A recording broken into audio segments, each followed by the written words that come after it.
Reddit pregunta: soldados retirados, ¿qué fue algo que viste o experimentaste y que nunca compartiste con nadie?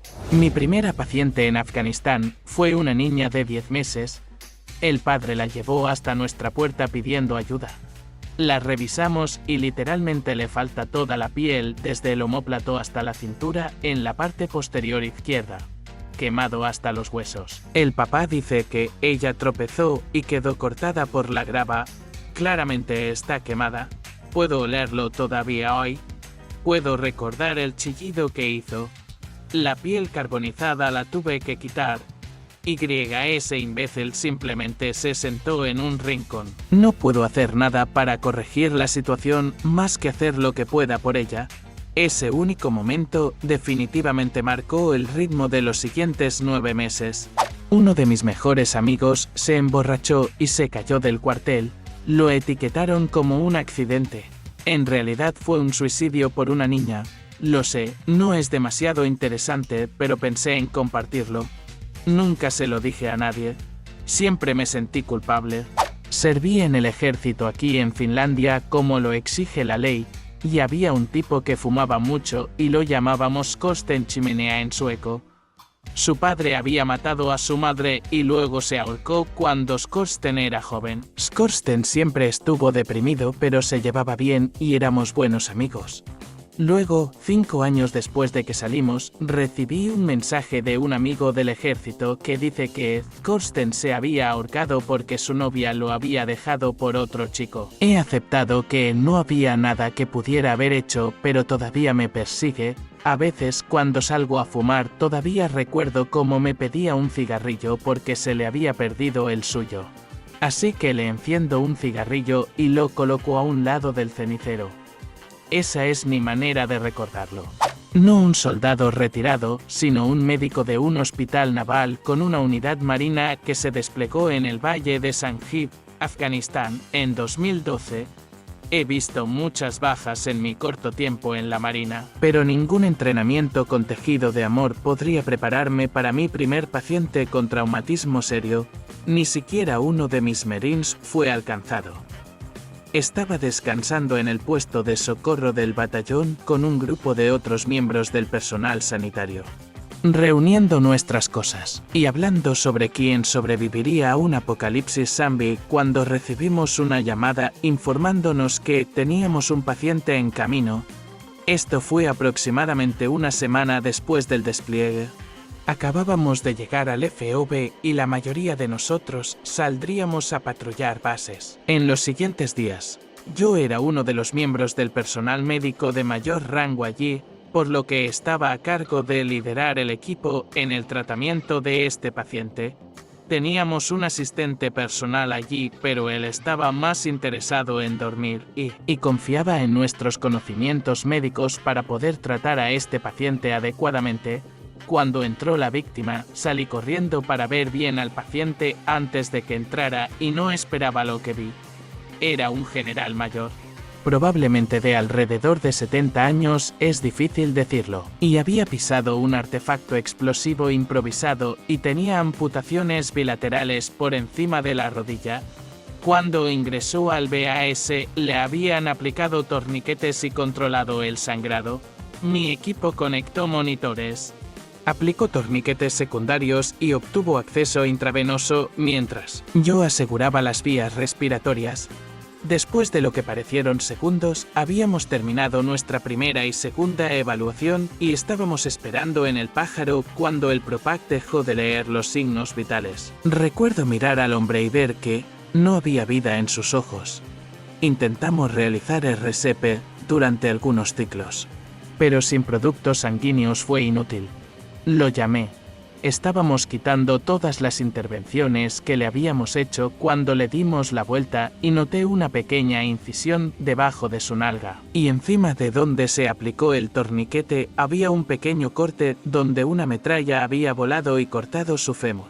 Este era mi equipo que se suponía que debía liderar y maté a este paciente porque no podía tener la cabeza lo suficientemente sensata como para recordar las cosas simples que aprendí en CTM-TSSC. He tenido muchos pacientes con trauma desde ese día, pero este es el que más me queda. Me he topado con chozas llenas de muertos y moribundos, he tenido amigos a los que les dispararon y volaron por los aires. Pero mi primera víctima me persigue todas las noches. Desde entonces he utilizado a este paciente en particular como mecanismo de aprendizaje, ahora que soy un instructor experimentado de TSSC. De modo que espero que mis alumnos no cometan el mismo error. Me enviaron a un lugar llamado Triángulo de la Muerte en Irak, en un pequeño pueblo llamado Yusifilla. Habíamos estado allí durante 6 meses con muchos combates intensos y estábamos listos para rotar hacia el sur de Irak en un lugar mucho menos activo. Estábamos listos para ser reemplazados por el 502. A las unidades entrantes tus operaciones actuales. Sucedió que estaba en un puesto de avanzada junto a uno de los 2 puentes que quedaban sobre el río Éufrates cuando esto comenzó. Intentamos advertirles, mostrarles los entresijos. Pero no quisieron escucharnos a ninguno de nosotros. Seguían diciendo tenemos un destino junto con otras declaraciones hiperagresivas. Ni siquiera parecían ver a los iraquíes como seres humanos. Decían, vamos a joder este lugar y joderlos. Violar, matar, saquear y quemar. Al otro lado de la calle de este puesto de avanzada en particular, había un iraquí y su familia propietarios de una pequeña granja alrededor del puesto de avanzada. Habían sido muy buenos con nosotros, señalándonos los artefactos explosivos improvisados en las carreteras, y corriendo y recogiendo comida y suministros cuando no podíamos conseguirlos. Por ejemplo, nuestro camión de suministros fue destruido por un artefacto explosivo improvisado una vez, por lo que todo lo que teníamos eran MRE para comer. Hablamos con el granjero y le dimos una lista de compras y dinero y él nos compró comida en el mercado local. Era un gran tipo y hacía cosas así para nosotros todo el tiempo.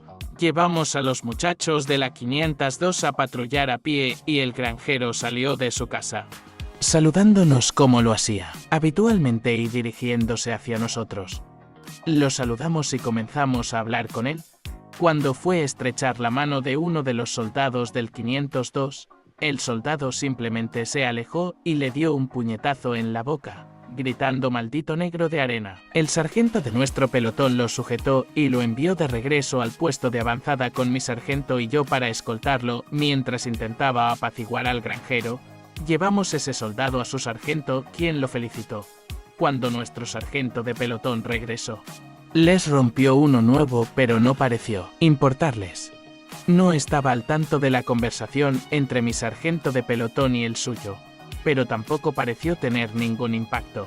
Su actitud persistió hasta que finalmente nos fuimos a nuestra nueva ubicación. Resulta que estas mismas personas eran asesinos y violadores. Asesinaron a la familia de ese granjero unos meses después de que nos fuéramos y violaron a su hija. Como si esto no fuera suficiente, unos meses antes de esto, había resultado herido cuando mi camión volcó durante un tiroteo. Yo era el artillero a unos 200 metros de donde ocurrieron los asesinatos. Tuve que ser trasladado a Bagdad, donde me recuperé durante unas semanas. Cuando el camión volcó, perdí mi billetera en la tierra en lo que llamamos polvo lunar iraquí, que es un suelo tipo limo en polvo que se encuentra por todas partes. Avancemos hasta 1 o 2 semanas después de que ocurrieran los asesinatos. Recibo un paquete del sargento Green. Es mi billetera enviada por correo el 12 de marzo de 2006, el mismo día de los asesinatos. Reconozco que es muy poco probable que haya sucedido así, pero no puedo evitar preguntarme si encontraron mi billetera en el camino a cometer los asesinatos o incluso si la enviaron por correo justo antes de que sucediera. No soy una persona religiosa, soy ateo, pero me gusta pensar que tal vez fue la forma en que el universo trató de recordarles el periodo en el asiento delantero y trasero en nuestra unidad, donde teníamos un mensaje simple para ellos: traten a las personas con respeto y como seres humanos. Es todo lo que quieren. Todavía tengo la billetera, la tengo desde la secundaria. Una vieja billetera de cuero de Calvin Klein que me regaló mi hermana. Me recuerda al granjero y su familia. no puedo evitar preguntarme si tal vez nos hubiéramos centrado más en transmitir nuestro mensaje a ese grupo 502 si esto se hubiera podido evitar. Tal vez teníamos demasiada prisa por irnos a un territorio más seguro y descuidamos algo que podría haber marcado la diferencia. Incluso teníamos la opción de ofrecernos como voluntarios para quedarnos en Yusifilla con el 502 si queríamos.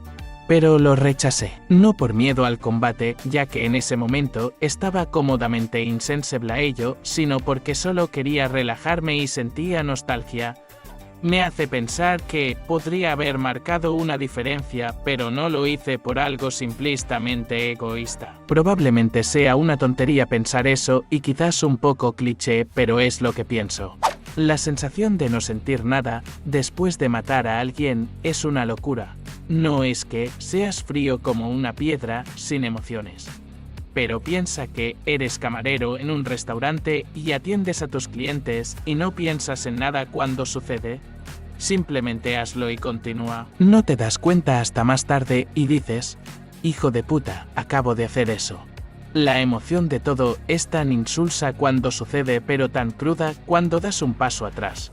Siempre que tienes un amigo al que matan, sí, da miedo, pero no te golpea hasta más tarde. Cada momento en la vida de esa persona había conducido a ese momento.